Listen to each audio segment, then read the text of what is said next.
हरे Krishna friends. प्रगति जोत मिल राम प्यारे चरण।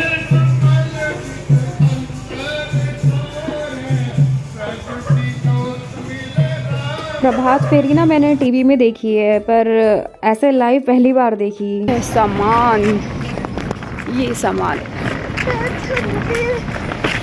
इसकी शॉल उतरती जा रही है।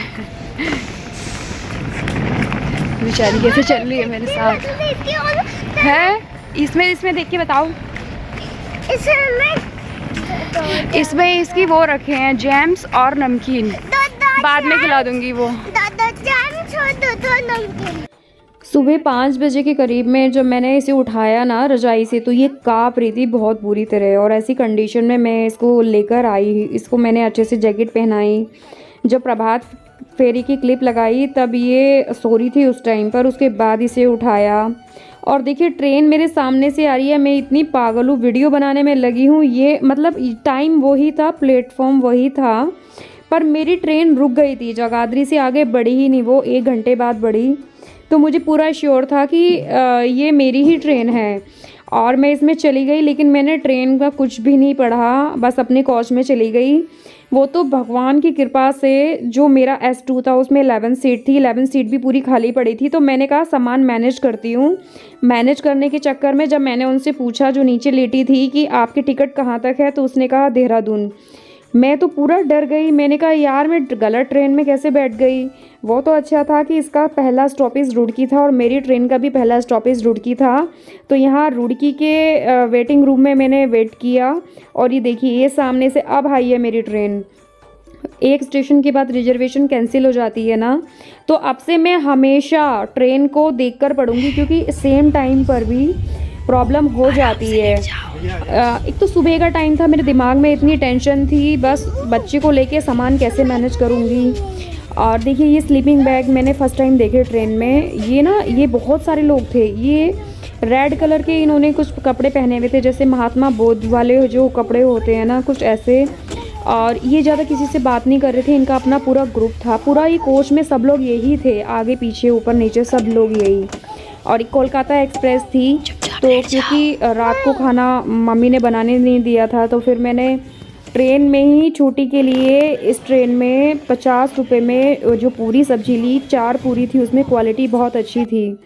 तो कोलकाता एक्सप्रेस का खाना तो फिर भी मतलब ठीक ही था। और इस टाइम मैं नीचे आ गई थी क्योंकि हम लोगों को ट्रेन से उतरने का टाइम आ गया था। तो सहारनपुर से रामपुर थोड़ी सी लंबा ट्रैवल था, और इतने ठंड में भगवान जाने कि कैसे मेरा ट्रैवल कटा। और ऐना ने ना अपने बगल में एक बच्चे बैठे थे, तो उनसे पहले तो ब्लैक बैलून लिया, उसके बाद इसने चेंज कर लिया बैलून, और वह बैलून जाते जाते फूट गया। और ये देखिए ये जोड़ी मैच नहीं हो रही है ना, लेकिन इन दोनों में इतना प्यार था इन जोड़ी में कि जो आजकल मतलब जल्दी से देखने को नहीं मिलता। और देखिए बिल्कुल मैच नहीं हो रहा है, लेकिन इनको देख के इतना अच्छा लग रहा था। ये ना इसको बार बार खिलाए जा रहे थे, और ये पहले हमारी ही सीट पर बैठे थे। तो इनको मेरे ख्याल से कोलकाता ही जाना था, इनका लंबा ट्रैवल था। और मतलब जो जर्नी थी मेरी ऐना के साथ, भगवान की कृपा से बिल्कुल ठीक रही, कोई भी प्रॉब्लम नहीं आई। एक विश्वास जो रहता है ना मन में, भगवान उस विश्वास को हमेशा पूरा करते हैं। अपने घर से मैं बहुत मतलब मैं तो खाना बनाने के लिए गई थी, और मुझे ही खाना नहीं मिला। खैर कम से कम इतना सबक तो मिल गया कि ये सब दुनिया है, और खाली खून के रिश्ते भी बस नाम के ही रह गए हैं। कहने को भाई है, कैसा भाई।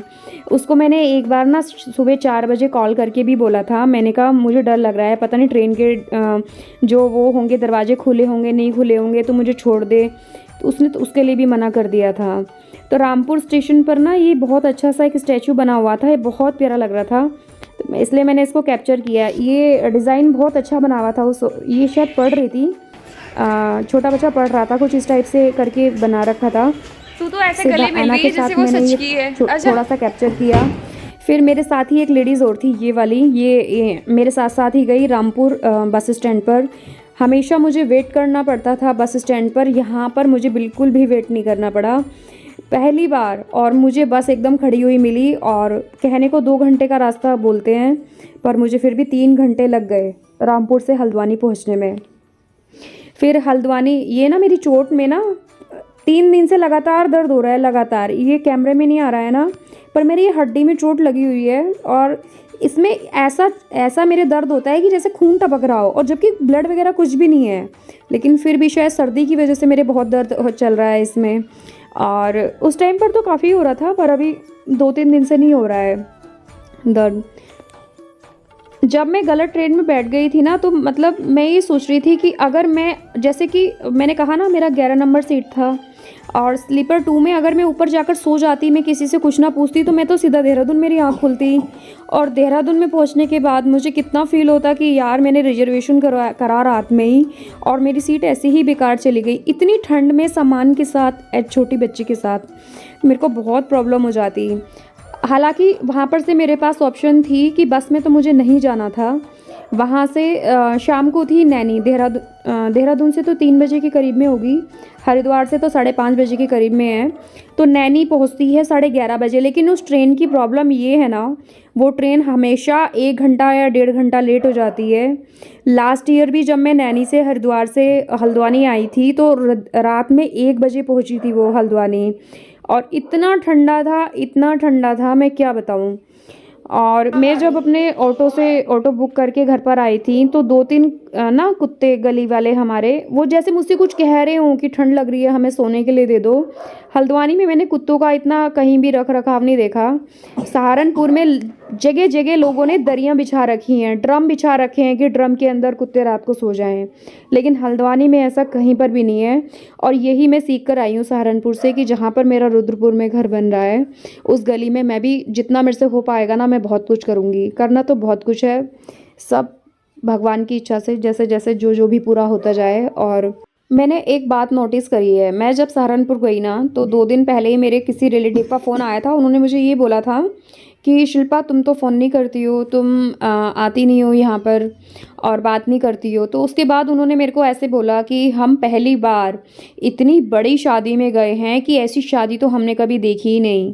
तो मुझे बाद में सहारनपुर जाके रियलाइज़ हुआ कि उन्होंने सिर्फ अपनी ये खुशी बांटने के लिए, बताने के लिए कि मैं इतनी बड़ी शादी में गई हूँ, फ़ोन किया। जब मैंने सहारनपुर जाके कॉल किया कि मैं आई हूँ, तो उनका कोई रिस्पॉन्स नहीं था कि मिलने के लिए आ जाओ। तो मतलब कुछ भी रिश्ता, मतलब मामा, चाचा, बुआ, ताऊ, एक भी रिश्ता ऐसा नहीं है जो मतलब ये बोल दे कि आप लोग आ जाओ। और मतलब कि लोगों को सिर्फ उसको बुलाने में आजकल मुझे लगता है इंटरेस्ट है जिससे कि अपना फ़ायदा हो। मतलब अगर कोई दूर से आया है तो कोई ऐसा लगाव नहीं है कि ये लड़की है, हमारे घर की लड़की है, इसको 2 मिनट के लिए बुला लो। और मतलब इतना, मतलब लोगों का जो मन है ना, वो बहुत ही, मतलब आजकल ना बहुत ज़्यादा ये चीज़ मैंने नोटिस करी है, बहुत ज़्यादा संकुचित होता जा रहा है। जैसे मैं सोचती हूँ ना कि किराए के घर पर तो मेरे को किसी से बुलाते नहीं बनता है, लेकिन फिर भी मैंने किराए के घर पर भी काफ़ी लोग को बुलाया, क्योंकि मेरा घर ही बहुत दूर पड़ता है। लेकिन अपने घर पर जैसे कि कोई भी हो, जैसे मामा चाचा रिलेशन में आसपास होते हैं, कि आएँ, थोड़ा सा मन अच्छा हो जाता है ना जब अपने ही कोई लोग आते हैं। लेकिन अब ऐसा कुछ माहौल रह ही नहीं गया है। बस जहाँ पर अपना फ़ायदा, किसी से लेना देना नहीं है। लेकिन एक बार को मतलब अगर किसी का फैमिली बहुत अच्छी है, वो भी छूटती है शरीर के साथ साथ। लेकिन मतलब अब तो मेरे मन से अच्छा, जो कहते हैं ना, जो होता है अच्छे के लिए होता है, परिवार का बिल्कुल मिट चुका है मेरे मन से। और जहाँ मैं जाती हूँ वहाँ पर मुझे भगवान कोई कसर नहीं छोड़ते प्यार करने में। जहाँ मैं जाती हूँ, वृंदावन जाती हूँ ना मैं हर दूसरे महीने, वहाँ पर मुझे बहुत प्यार मिलता है, बहुत आनंद मिलता है। और जो मिलता है ना, वो शायद मुझे रिलेशन में, अगर मैं अच्छे में होती तो वो शायद नहीं मिल पाता। रिलेशन का मतलब फैमिली मेम्बर, जैसे कि बुआ का घर, चाचा का घर, ताऊ का घर। यहाँ पर लोगों को ये देख देख के जलन हो जाती है कि इसका घर बन गया है। अरे आप भी तो अपने घर में बैठे हो ना, मैं भी आपके घर की लड़की हूँ, मेरी खुशी में शामिल होना।